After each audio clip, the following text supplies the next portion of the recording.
What up, IDS Mob? So, in looking at my analytics, I've noticed as of late that I've been getting a lot of comments under the videos that I did where I talk about how you should feel about your ex potentially hooking up with somebody else when you two were broken up. Because a lot of you guys apparently, like, you'll go through a breakup, there'll be a little bit of a period where you guys don't talk or see each other, and then you decide, either you decide or they decide that you want to give it another shot.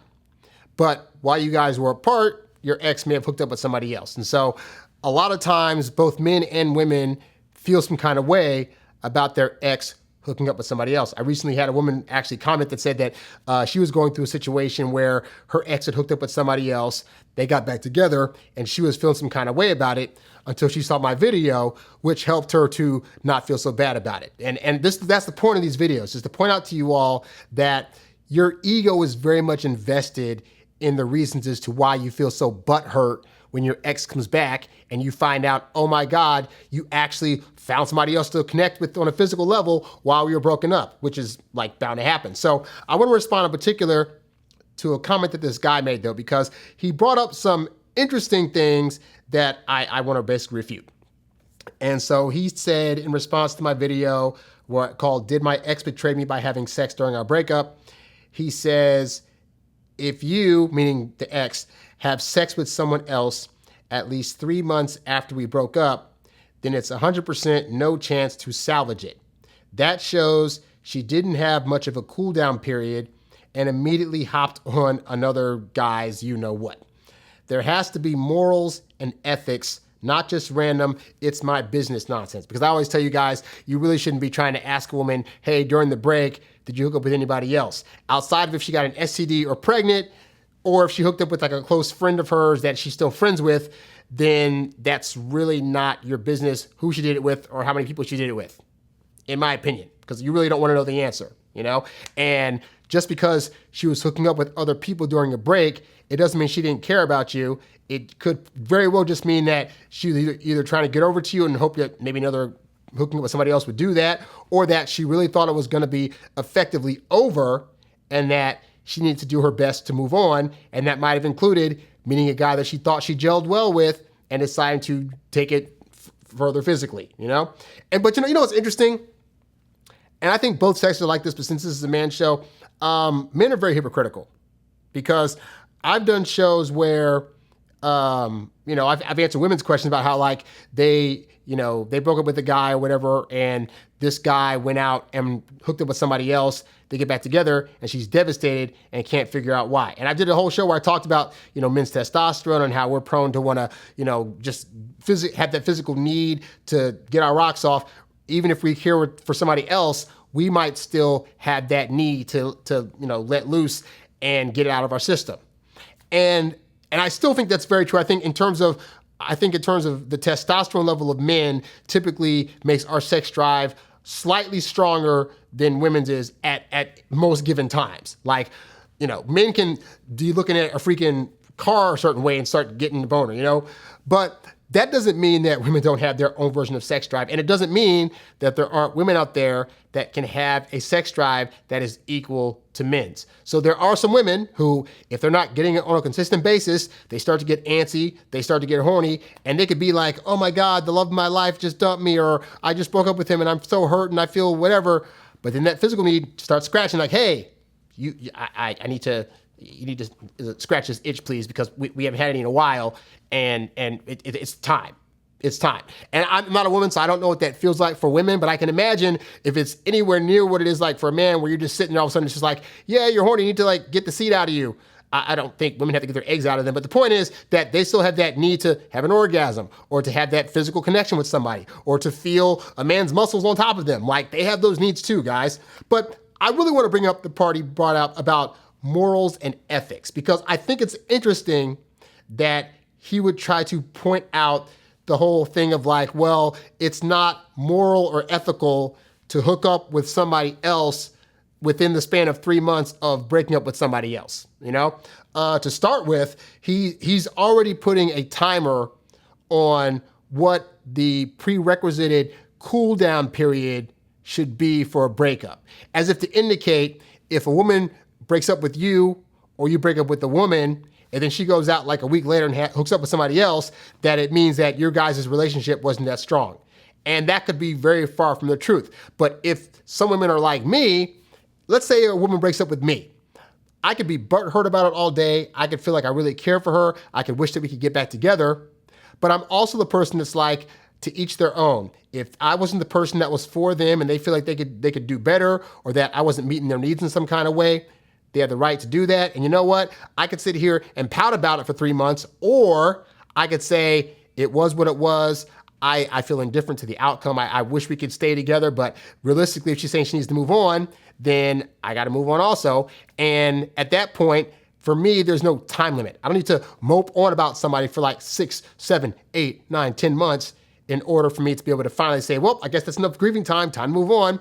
Because part of the grieving process could be going out there, seeing who else is available, being able to have the little ego stroke of like, oh, you are still desired in some way, and that could possibly lead to physical relations, all right? So that's why I hate when people say like, well, you need to grieve X amount of months or time, or if you dated somebody for this amount of time, you got to grieve and not hook up with anybody for X amount of time. Like, that's just bull crap. That, again, that's just the ego saying that it feels as though you still own that other person on some level, and that you were so great for them that they should, of their own accord, want to like grieve you and not hook up with anybody else for a long time. And I think if you're not in a relationship with them anymore, you cannot control what that timer is for them, because they might be a healthy adult that realizes that you and her just weren't going to work out and are able to move on because they're not holding any grudges and they're not holding on to the past version of what you guys used to be, you know? But anyway, so to the morals and ethics part though, it's just really funny. I want to hit both of them. So first we'll go with morals, okay?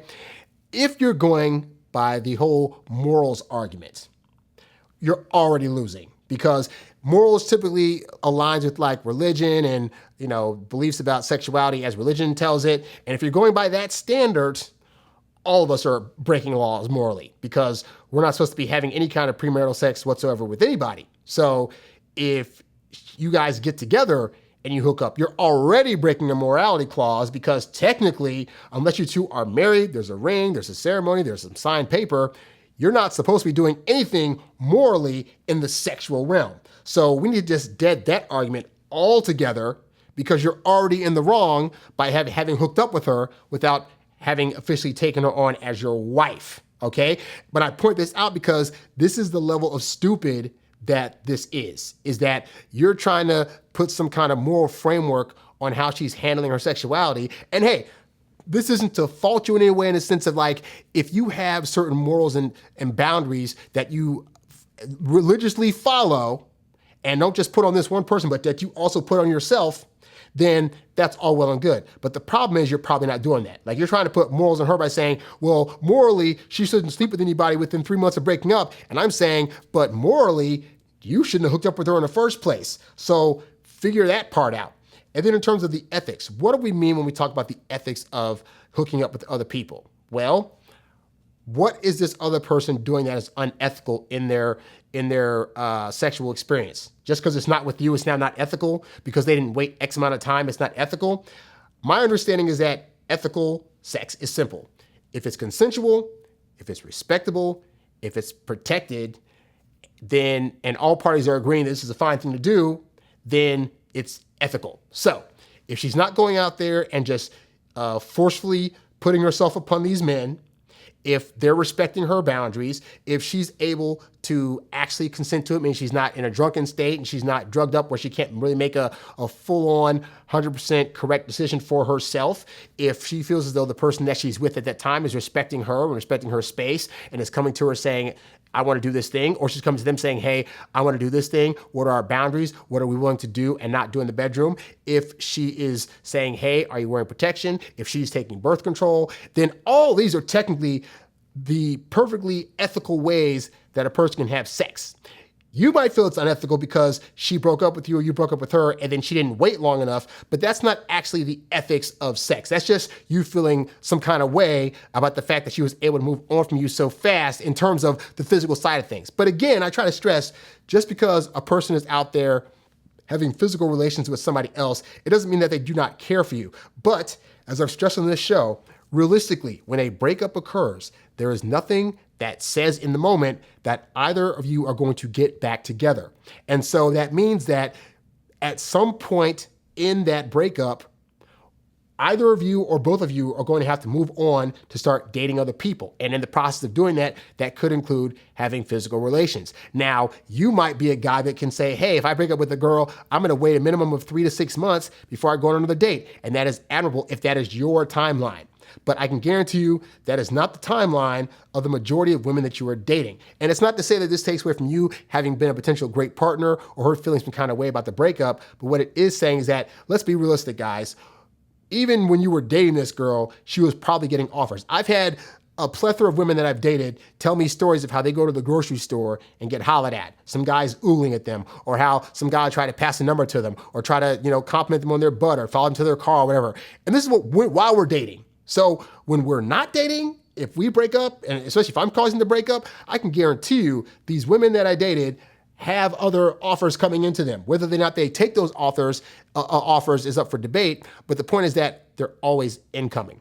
And so for you as a guy to think, well, realistically, she needs to wait when she has offers incoming all the time. It's hard enough for guys not to cheat on the girl that they're with if another girl even walks their way looking like they want to do some sexual stuff, because we rarely get approached as often as women get approached. So you can't look at how that would happen with you. It's like if a girl came to you, you could reject it, but it'd be very, very hard to do. And then think a person that's getting offers all the time is supposed to still say no because I just had a breakup and I need to act like I'm really hurt for 3 months because then I'll be unethical and not moral. Like, that's stupid. It's just bottom bare line stupid. All right. So you can't force your morals and ethic argument onto somebody else and how they're deciding to go through the breakup process or the grieving of a relationship process. Okay. Again, she could very much want to get back with you and care about you, but she might also be like, but I don't want to bug him if he doesn't want to do that yet because I don't want to be that needy girlfriend or ex-girlfriend that's trying to,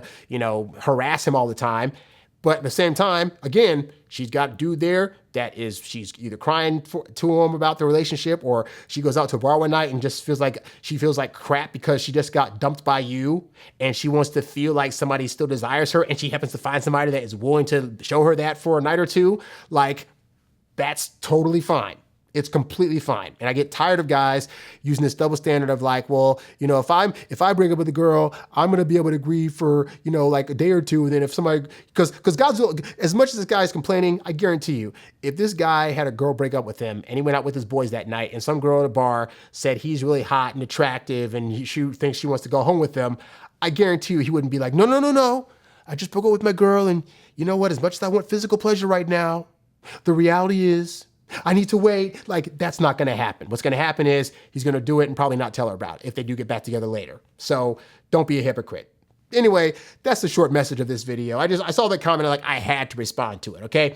If you like this video, give it a like and subscribe to the channel at youtube.com/HarryWilmington.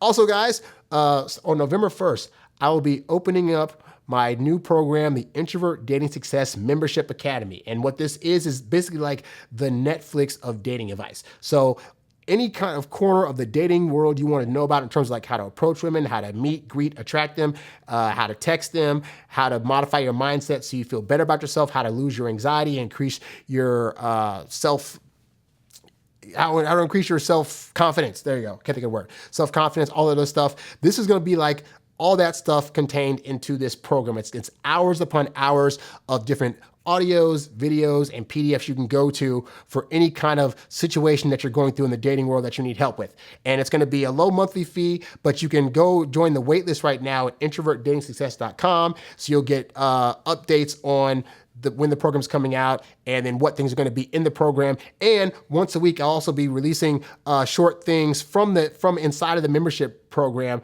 that give you an example of what you can expect when you get when you subscribe to the whole entire membership. Okay. So again, sign up for the waitlist. When you sign up for the waitlist, you will get a free PDF called the Girlfriend Roadmap Blueprint. And this is basically the 10-step guide that I've used time and time again to go from meeting a woman to getting her to a relationship in the span of 3 months. If you want something like that, then again, sign up for the waitlist for this membership program and you can get that PDF today. All right. In the meantime, guys, if you need one-on-one coaching, go to the website, click on the coaching tab. And if you want to show a monetary thank you, you can actually click on all these things at the link down below, but you can leave a monetary thank you by clicking on one of the links or leaving a super chat. That's all I got. I'm Harry Wilmington. Thanks for watching, and I'll catch you guys on the next episode. I'm out. Peace.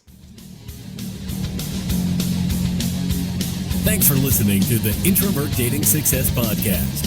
Visit us at introvertdatingsuccess.com for more great tips on attracting women using your natural introvert charm.